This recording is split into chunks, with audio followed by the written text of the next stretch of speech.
Who will be the signing of the season when all is said and done? It's a question that's in your mind, but don't worry, we're going to answer it via the medium of an Allcott tier list. Let's get straight into it. We've got why ghost signing.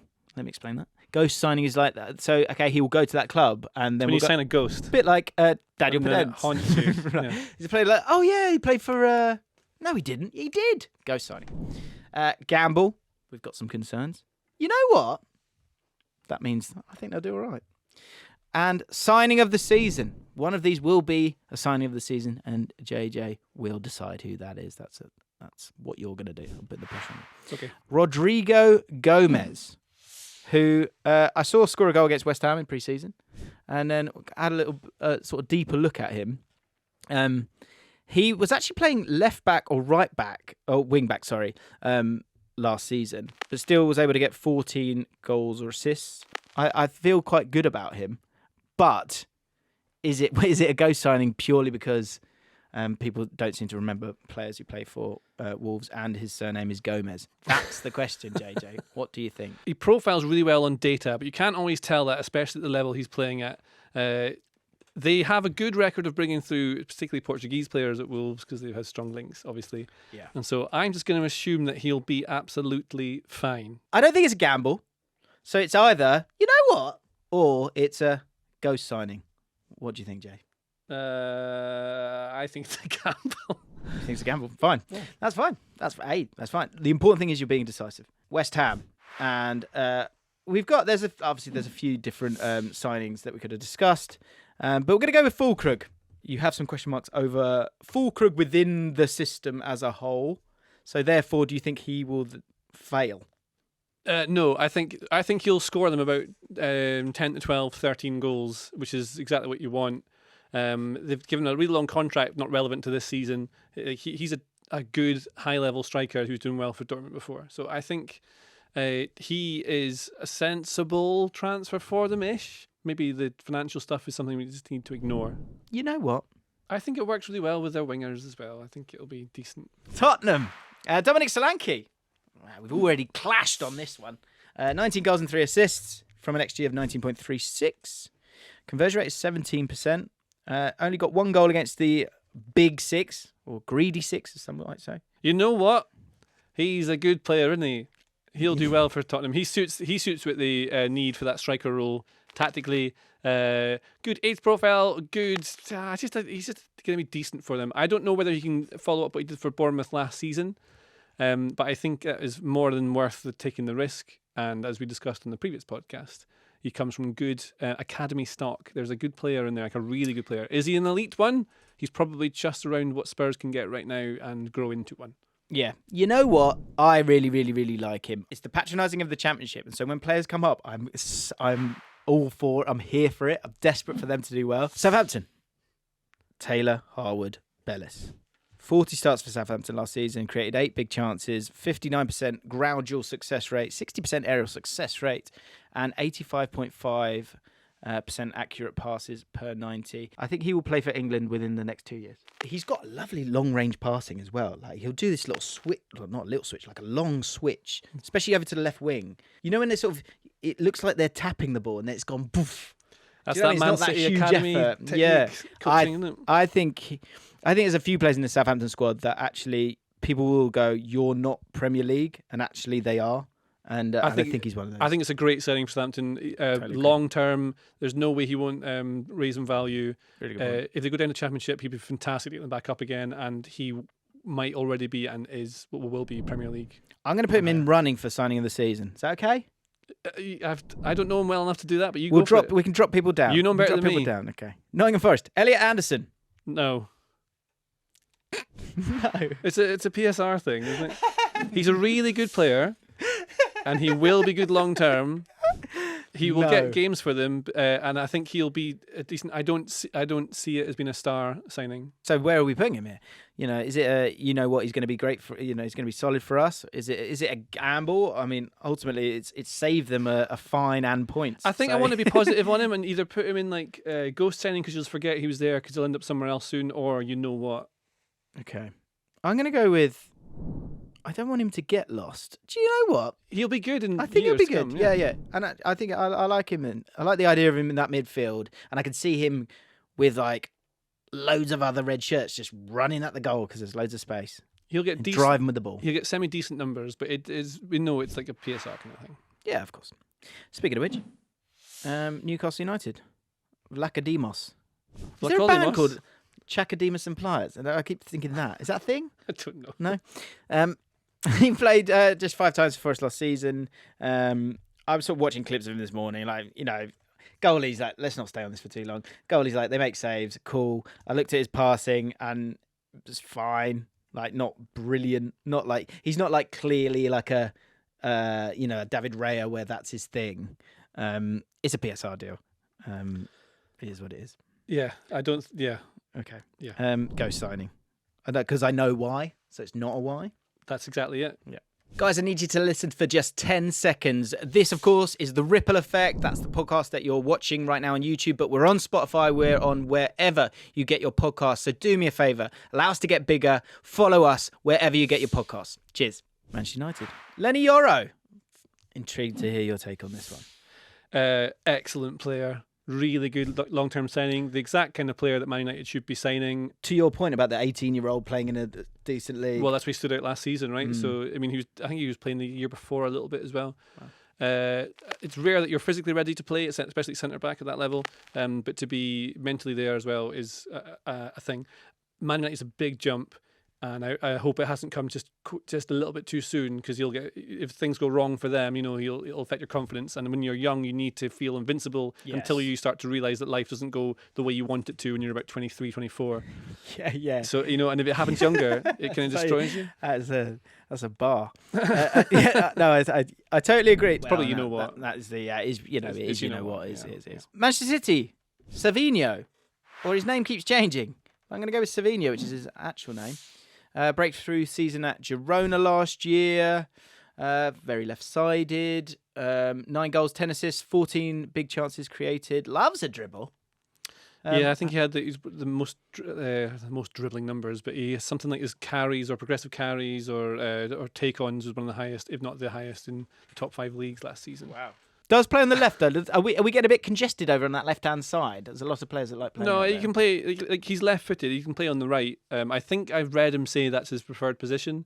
But on the right? Yeah, okay. I mean, it's the kind of Leroy Sané thing they had before, where you can have a player, you want a left-footed winger because they're really valuable. He's got Doku, who's right-footed and will attack different space and naturally be able to take on fullbacks in different ways. And Guardiola uses players who gives him different tactical options. You've now got the option of Savinho, who can go inside or outside you on the left and do exactly the same thing on the right-hand side. He is already a great player. Do you think he definitely starts the big games for Man City? No, I don't think. I think Haaland does, Rodri does. Ruben Dias does, and that's about it. Okay. But you know what? He'll be fine. So probably that's getting pretty stacked there, isn't it? Yeah. Let's see. Who's next? Liverpool. Leicester. Fatou made 33 starts for Leicester City last season. 6 goals from an XG of 4.72. 13 assists. 32 big chances created. Oof. I just don't think they'll play the same. And so anything he's done, because the way that Maresca played, he was so wide and then would step in, and the pitch was so big, or they were making it as big as they possibly could. Is Cooper going to do that? Running in to finish the chances, yeah. Long-term gamble to make some money out of him. So it's kind of decent. Right. Long-term gamble. Ipswich, Amari Hutchinson, 10 goals, 5 assists last season. He's been at Arsenal. He's been at Chelsea. He's now at Ipswich Town. Did well last season. Loves the I'm going to coin it as the Hudson-Odoi cut in and bang. It's great for him. It's great for that club. He gets to play. He can show what level he can get to. It's very hard to break into the Premier League team when you're not already elite, and you just need to kind of suss your way into that. So yeah, absolutely. So you know what he's going to do just fine. Next up, Fulham. Emile Smith-Rowe. Interesting. 13 games, 3 starts for Arsenal last year. Only 3 Premier League starts in the last 2 seasons. He's one of those players who suits playing for teams below the top 6. Will get you good numbers, really good technically, has got loads about him, but just doesn't have, I think, the little star factor that some players have. And I don't think that's a bad thing. I think to be that good is incredible. I'm trying to talk him up, you know. Yeah, he's good. I but love not his. elite. I've always really loved his movement. You've just basically described Harry Wilson, Pereira, and Iwobi, and so he's now joined that. I would those put him guys. above all those. To be fair, I would too, and I think it's one way. it's a risky move for him. But It's I a think gamble. It's clever. Yeah. It's a gamble because again, if he's not fit, you spent a lot of money on someone who you're hoping was going to be pretty integral for you. But he could absolutely love it. He gets to stay in London as well, so there's no like big moves from that point of view. That's quite well trodden. Fulham to Arsenal as well. So and he's got mates there as well. I think I think it has to be a little bit of a gamble, but I hope it isn't. I really like him as a player. I really enjoy watching him. Iliman Ndiaye for Everton. They need a bit of creativity. Is he the man? I think it depends on how Sean Dyche plays. Because last season he had like a 4-1-4-1 going on, but this guy's more of a 10 who can go into the striker positions. And it looks like, I don't think this is what Sean Dyche is going to do, but it looks like him playing off a big man kind of works. Could be fun, yeah. And you've got Calvert-Lewin there who struggled to meet his expected goals last season and really hit them. You've got a player who finishes off the chances. So basically, if you get the ball wide, put it into the box, and you have someone following up who can also then create from a slightly deeper position and then run in to finish off crosses, it makes a lot of sense. So let's go Ghost. I'm going to go Ghost just because I've maybe screwed up the tiers again. It's why you love the channel. Crystal Palace, Ismail Assar. So, two ways to look at this. One, that is a bit of a one-dimensional replacement to Elise. He can play on the left or the right. He is very traditional winger. His dribble success rate wasn't great last year, 36%. But what I think he does do is he gets his head down, drives, and then he will look for that pass. I could see Mateta quite enjoying playing in the same team as him. Having an outside winger is good as a choice, so you can change the way you want to play, and I think that's probably where they are, because Sarr makes sense with what they can bring in. I wonder, they've got Kamada as well, right? Yep. So maybe he's more of that kind of player that plays through that centre. Yep. I think it's okay. I'm not sure. I was never really stunned by Sarr in the past. The ums and ahs suggest Ghost signing. That's where we're going with him. Pedro Neto. The bottom tier.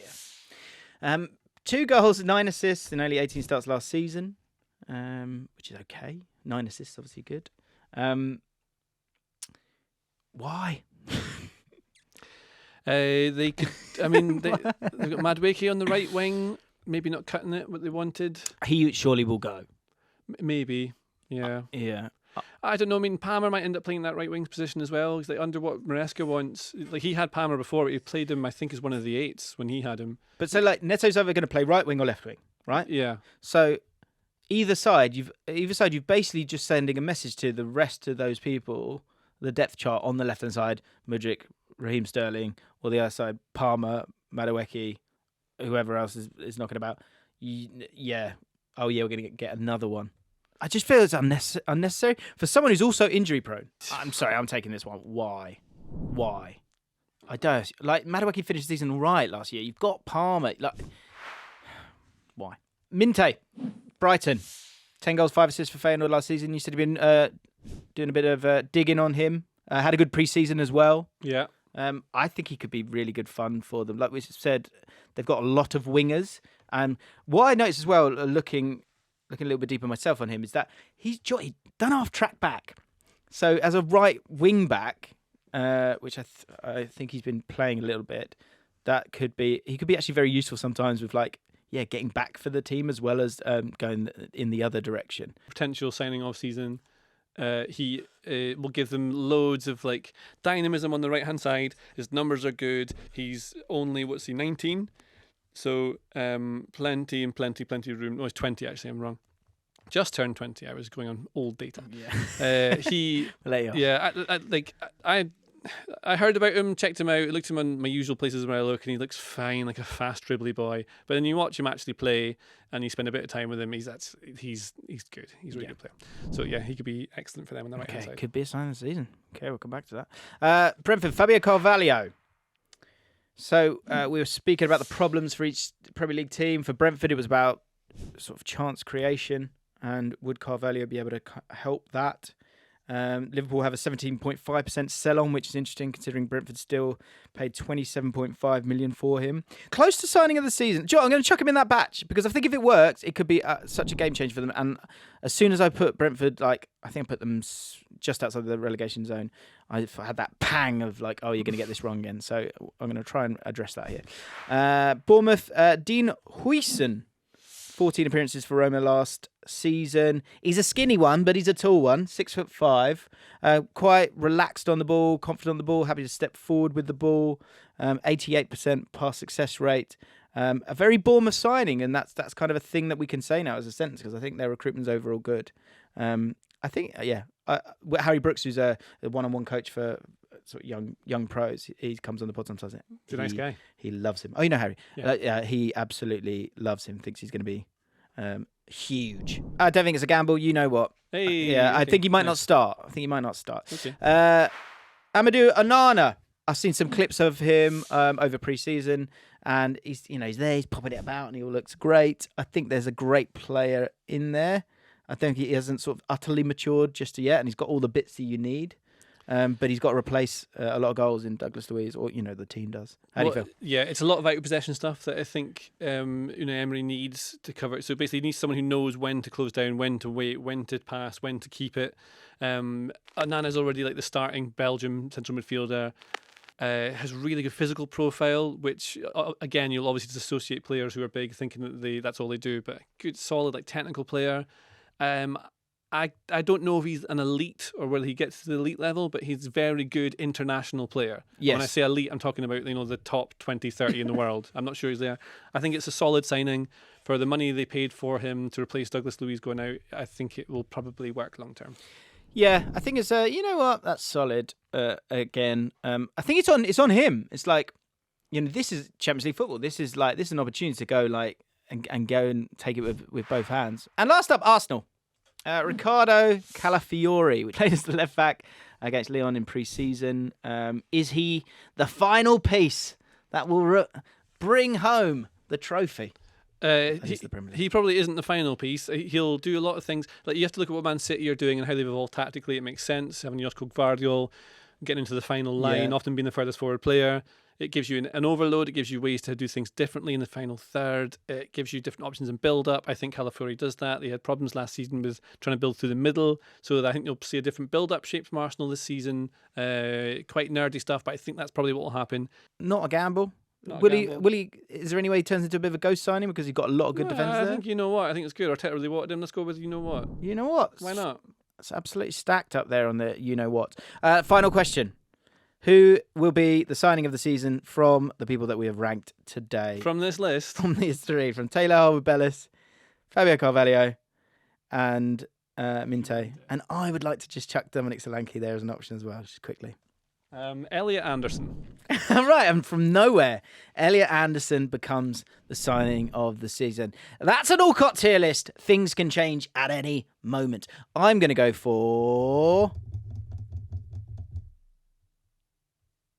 Solanke.